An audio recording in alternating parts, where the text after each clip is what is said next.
Министрлер кабинетинин төрагасынын орун басары Бакыт Төрөбаев Жалал Абадка иш сапары менен келди. Анын алкагында Сузак районундагы Багыш айыл өкмөтүндөгү аэропорт курула турган жерге барды.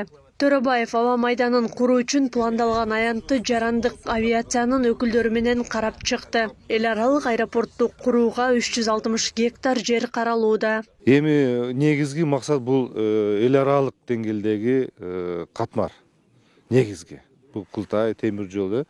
Экинчи ушу параллельно Жалал Абадтан шаардын эгерде биз аэропорт көчүрүп койсок, бул жерден ал Жалал Абад шаарынын ортосунда туруп калганда, ал жердагы бир аз болсо дагы мындай коркунучтар бар да.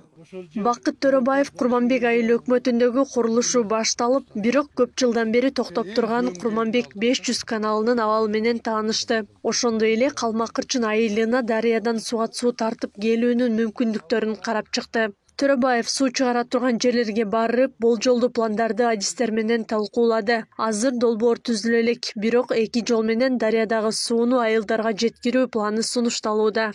Сунушталганы муну Калмакырчын деп туруп, бияктан трубопровод менен 15 километрден ашык жерге жеткизүү. Мунусу эмеси болуп атат, баягы көчмө эмелерден көп эмеси болуп атат бир жагы, экинчи жагы бияктан дагы ГЭС курулбай калса, анда отстойник куруш керек болуп калат. Базы өтө эле кымбат болуп атат, почти 400 миллион сом. Экинчи варианты ылдый жагынан, айылдын ылдый жагынан насос станция куруп, насос станция менен 500 метрге өйдө көтөрүп, анан ары арыктар менен эле метип койсо, анысы бир топ арзаныраак болот. Ошол экинчи вариант азыр көрөлү деген чечим болуп атат. Бул суу барган болсо, Курманбек айыл өкмөтү, Багыш айыл өкмөтү, Көгарды айыл, 3 айыл өкмөттү камтыган суу болот да.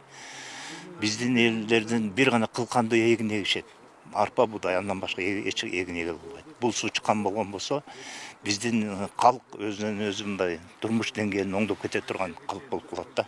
Министрлер кабинетинин төрагасынын орун басары Бакыт Төрөбаев калкты таза суу менен камсыздоо иштерин тездетүү зарылдыгын белгиледи. Калмакырчын айылынын тургундары 35 жылдан бери таза суунун тартыштыгынан дагы кыйналышат. Алар өлкө башчысы келгенде бул маселени айтып кайрылышкан болчу. Учурда таза суунун долбоору түзүлүп жатат. Даярдалып бүткөрүлсө, тендерге коюлат. Таза суу боюнча, Калмакырчын айылынын таза суу боюнча проектиси бир жумадан кийин бүтөт.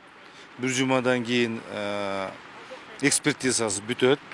Анан кийин ноябрдын аягында конкурска коюлат, тендерге коюлат. Ошондо 35 миллион сомдук долбоор болот.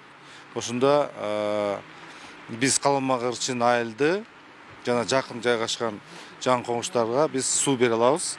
Бул жерде азыр мен сиздерге айтып коеюн, бул жердин баардыгы ушу президенттин тапшырмасынын негизинде келип атабыз.